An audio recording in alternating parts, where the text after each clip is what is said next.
नमस्कार दोस्तों, मेरे YouTube चैनल में आप सभी का बहुत-बहुत स्वागत है। आज हम डिस्कस करने वाले हैं विद्युत क्षेत्र की तीव्रता, जो कि बीएससी फिजिक्स का एक इम्पॉर्टेंट टॉपिक है। तो विद्युत क्षेत्र की तीव्रता किसे कहते हैं, यहाँ पर परिभाषा दिया है और इस परिभाषा के माध्यम से इस डायग्राम को भी समझिए। किसी बिंदु के चारों ओर का वह क्षेत्र जहाँ तक उसका प्रभाव होता है, विद्युत क्षेत्र कहलाता है। मान लीजिए कोई बिंदु है और जिसका प्रभाव केवल इस एरिया तक ही है, तो उसे कहेंगे विद्युत क्षेत्र।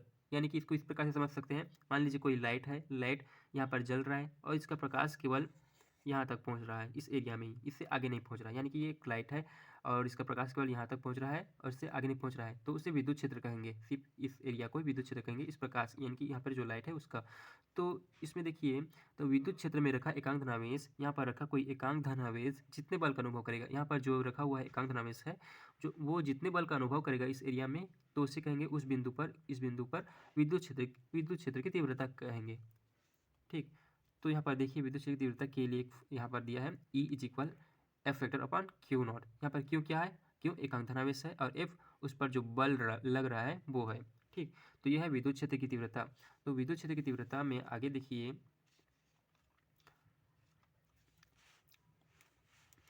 एकांक धनावेश, सॉरी, एक समान आवेशित वलय की अक्ष पर स्थित किसी बिंदु पर विद्युत क्षेत्र की तीव्रता। तो यहाँ पर जो क्यू दिया है, इस पर हमें विद्युत क्षेत्र की तीव्रता ज्ञात करनी है इस पर। तो यहाँ पर देखिए, ए क्या है, त्रिज्या, ठीक, मीटर त्रिज्या है, क्यों, कूलाम आवेश है, आर दूरी है। ठीक। तो इस डायग्राम में भी, डायग्राम के माध्यम से भी हम लोग समझेंगे। तो यहाँ पर देखते हैं बिंदु P जिस पर विद्युत क्षेत्र की तीव्रता ज्ञात करनी है। इस डायग्राम में देखिए, यहाँ पर जो दिया है बिंदु P, इस पर क्या करना है, विद्युत क्षेत्र की तीव्रता हमें ज्ञात करनी है। तो यहाँ देखिए, वलय की परिधि की एकांक लंबाई पर आवेश, यहाँ पर वलय की परिधि की एकांक लंबाई पर आवेश जो होता है वो lambda is equal Q upon 2πa होता है। ठीक। तो माना वलय की परिधि के बिंदु ए पर, इस वलय की परिधि बिंदु ए और यहाँ पर दिया है बी, तो ए पर बोला गया है। तो वलय की परिधि के बिंदु ए पर dl लंबाई के अवयव पर आवेश, इस dl लंबाई के अवयव पर आवेश D Q is equal lambda D L. ठीक है, D Q is equal lambda D L है।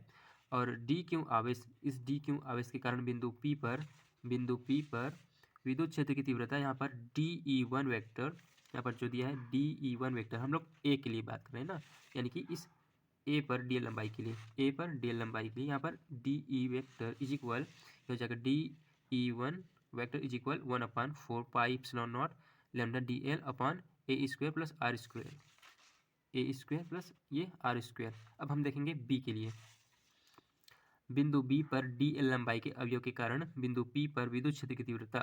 सबसे पहले हम लोग ए के लिए देखे थे, अब बी के लिए यहाँ पर देखिए D E two vector B D L के लिए D E two vector is equal 1/4πε0 lambda D L upon A square plus R square same होगा। तो यहाँ पर डी ई वन वैक्टर व डी ई टू वैक्टर के क्षैतिज घटकों के कारण बिंदु पी पर परिणामी तीव्रता। तो यहाँ पर क्या होगा, देखिए यहाँ पर जैसे कि दिया है D E one and D E two. ठीक।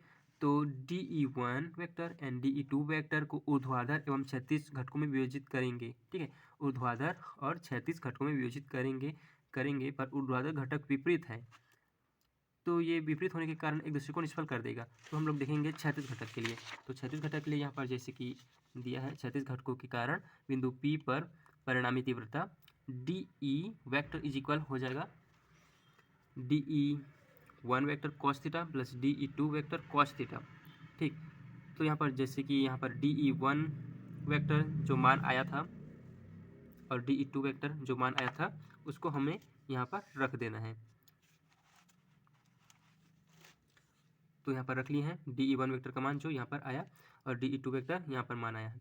तो डी ई वन वैक्टर ये हो गया और कॉस थीटा, और ये डी ई टू वैक्टर का मान और कॉस थीटा। ठीक। तो ये हो जाएगा ये हो जाएगा, दोनों सेम है तो हो जाएगा 2 × 1/4πε0 lambda D L upon A square plus R square cos theta. ठीक। तो कॉस थीटा का जो मान होता है वो होता है R upon √a square plus R square होता है ना। तो यहाँ पर देखिए ये 2 और 4 ये हो जाएगा 1/2 2 ये, ठीक। ये हो जाएगा 2 pi epsilon naught lambda D L upon A square, ये lambda D L R upon A square plus R square 3/2। अब ये 3/2 कैसा है, यहाँ पर देखिए A square plus R square यहाँ पर दिया है, ये इसका मान लीजिए घात 1 है, घात 1 ही है ना।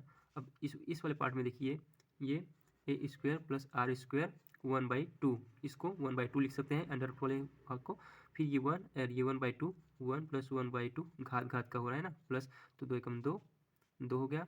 फिर 2 प्लस 1 ये 3/2, ये 3/2 हो जाएगा, यानी कि स्क्वायर प्लस आर स्क्वायर का घात हो जाएगा 3/2, ठीक। तो आगे देखिए